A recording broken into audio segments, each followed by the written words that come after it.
Today's video sponsor is Surfshark. Hello and welcome to another video, and welcome back to London Heathrow Airport.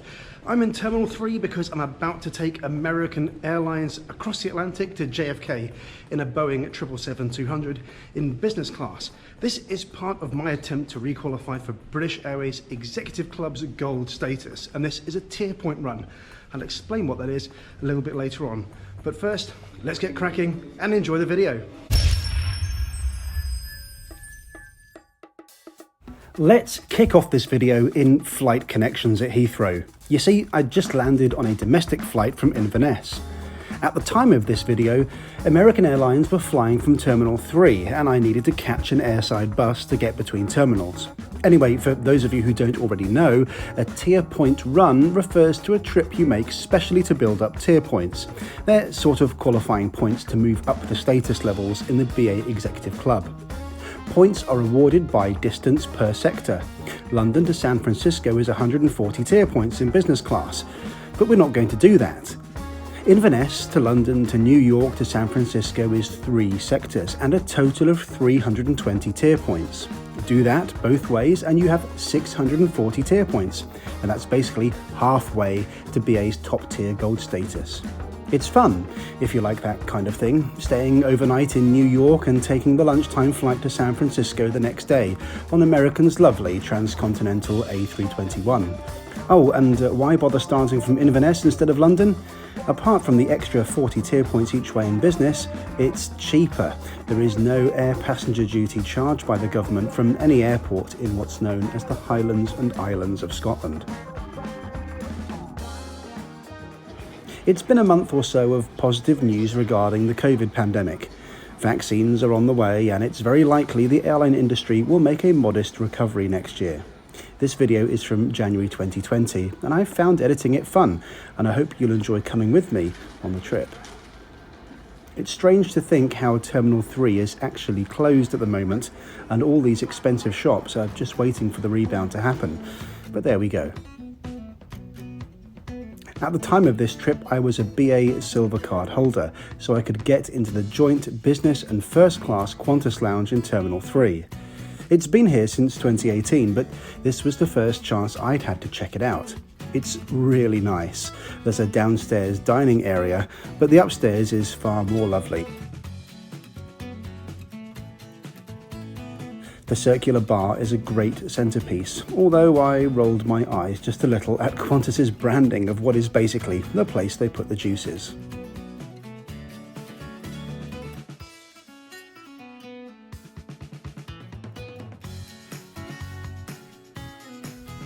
Overall, a cracking lounge and a really nice place to wait, although it's not my favourite in Terminal 3.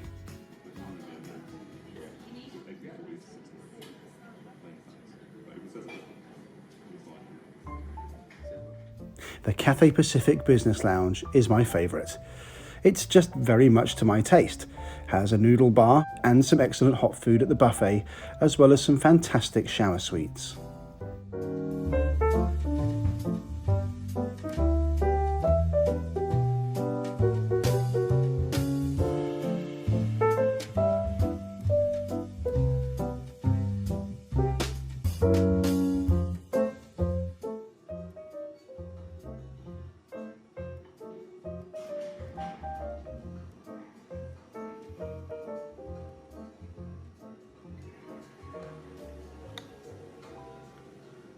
Today's video sponsor is Surfshark, an award-winning VPN, virtual private network. VPNs can spoof, perfectly legally, your device's geographic location, giving you lots of advantages, like unblocking blocked content, staying safe on public Wi-Fi, and leveraging lower prices online. Sometimes this works with plane tickets. Flying to Hong Kong in business class this time without the VPN, from the UK I'm seeing the lowest prices here of £1,635 return. Enabling the VPN to search as if I'm from a lower income country can reveal better options, as the way airlines price their tickets sometimes varies between the country of sale. Here, an option with Israeli airline El Al saves us £48. In one go, that's a greater saving than 27 months of Surfshark membership. go to surfshark.deals/wingin for 84% off and 4 extra months for free of Surfshark VPN.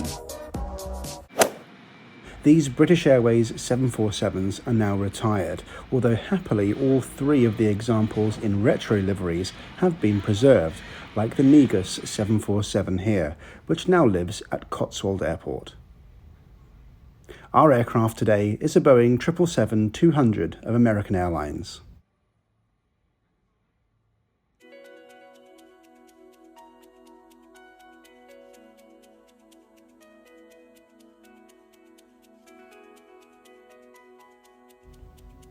One of the great things I noticed on the American Airlines app is the option to not only see which restaurants are available in the terminal, but also the ability to order food in advance of your visit. That's pretty cool and really handy if, unlike me, you have a short connection.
So let's talk about this really goofy business class cabin. It's so weird, with seats alternately facing forward and backward. Most people who fly American Airlines business class have an opinion on this Zodiac Concept D seat, and most of those opinions aren't good, for lots of reasons we'll get into. My biggest bugbear is that most of the seats involve looking side or face on at other passengers, which is a really big drawback and a surprising flaw to find in a seat which is less than 10 years old. The good news is that only American's 787-8s and some of their 777-200s have this seat, with American having listened to the feedback and installing these much nicer Super Diamond seats on the 787-9 and the rest of the 777 fleet.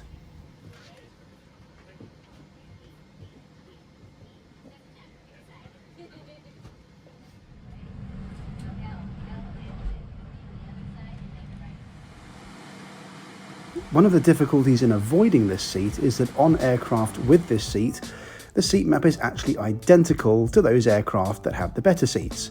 Only during check-in will you notice if you have these worse seats, because only then can you see if you have some backward-facing ones.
said in a recent video I was missing some of the sounds of travel, but I can't say I really miss this though on American Airlines. Miles for today's flight, and continue earning miles with our retail and travel partners.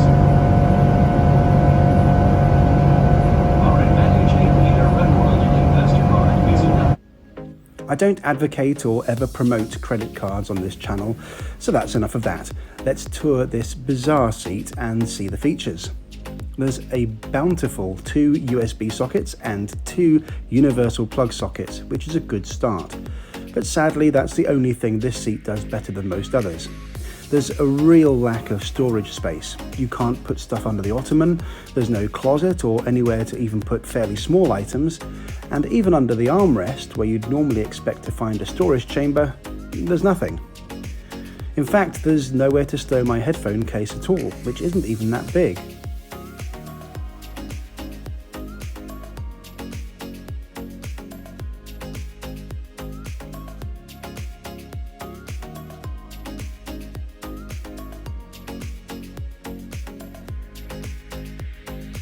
The TV is an okay size and flips out from the side wall, and the table pops out as you'd expect from the side console.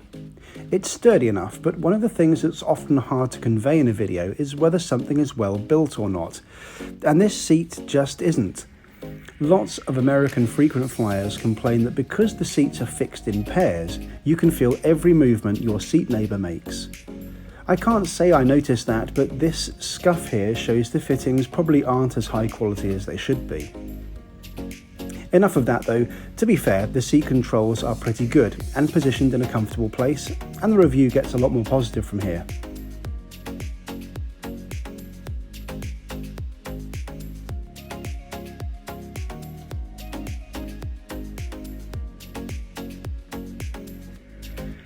One of the things US carriers do better than most is onboard connectivity. The Wi-Fi is very reasonable and works well all the way across the Atlantic. Elsewhere, American was demolishing stereotypes about the lackluster catering service found on US Airlines. Ignoring the comically thin hot towel, actually the food was really good and busted my expectations of it going to be just okay.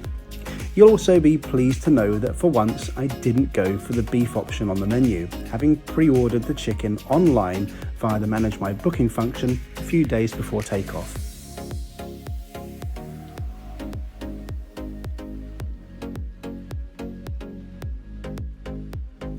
The harissa prawn starter was excellent, and especially so with a twist of lemon on top. Main course was the pesto marinated chicken breast, which was also great with this romesco sauce, a kind of tomato-based sauce with nuts from Catalonia. Finally, for dessert, a custom ice cream sundae, which knocked spots even off the United Airlines one I had in their Polaris business class just a few weeks prior to this flight. American provides excellent Bang & Olufsen headphones, which are by far the best noise-cancelling headphones offered by any airline flying from Europe to the USA. And the entertainment selection was extensive too, although how and why the Big Bang Theory manages to make it into every single airline's entertainment selection is one of the real mysteries of flight.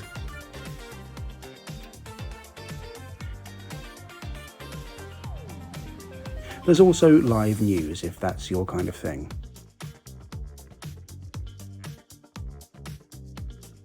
The bathrooms were fine, although I did notice the largest of the 3 business class bathrooms at the front of the aircraft wasn't the one to feature a baby changing facility. That's in the smaller mid-cabin bathrooms, as you can see here. Why put the baby change in the smaller bathroom? It's a mystery. American also provides self-serve mid-flight snacks in the galley. There are sandwiches, salads, water, crisps, fruit and biscuits available. In terms of the seat's bed function, I tested this out with a few hours still to run to JFK. It's fine, although a lot of people do complain about how claustrophobic the high walls feel, and I can sort of see their point.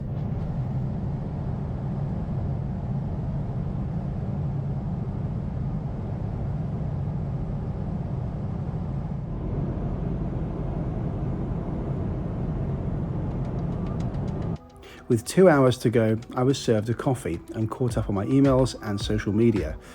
It really is quite something to be able to tweet your dessert from a plane.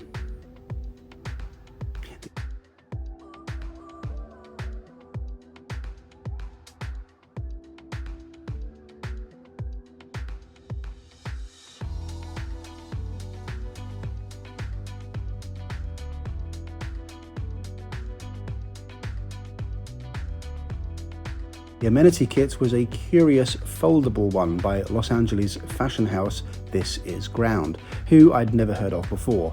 It's got all of the usual stuff you'd expect, but this eye mask was particularly nice. The pre-landing meal was served about an hour before landing and consisted of 2 pies, a fruit salad, crisps and dessert. The pies were pretty good considering they're reheated on a plane, and the portion sizes were fine. Not too big, as this flight lands well before dinner time in New York. The views of the city, as we descended, were incredible.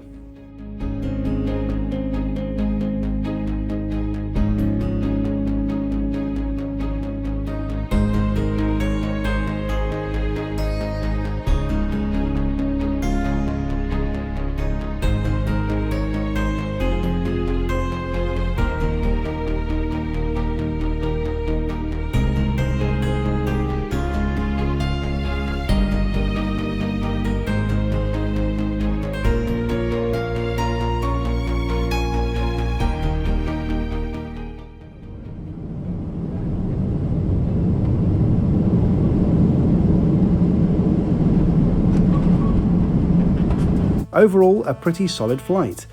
The seats on this aircraft are a big letdown, but pretty much everything else was spot on. American now flies only 777-300 aircraft to New York with new seats, but be mindful of the Dash 200 with dodgy seats springing up elsewhere on the network. My return trip from Inverness to San Francisco sent me back £1,249 in a sale. Thanks again to Surfshark for sponsoring this video. Go to surfshark.deals/wingin for 4 extra months for free and 84% off Surfshark VPN. Thanks for watching, and I'll see you in the next video.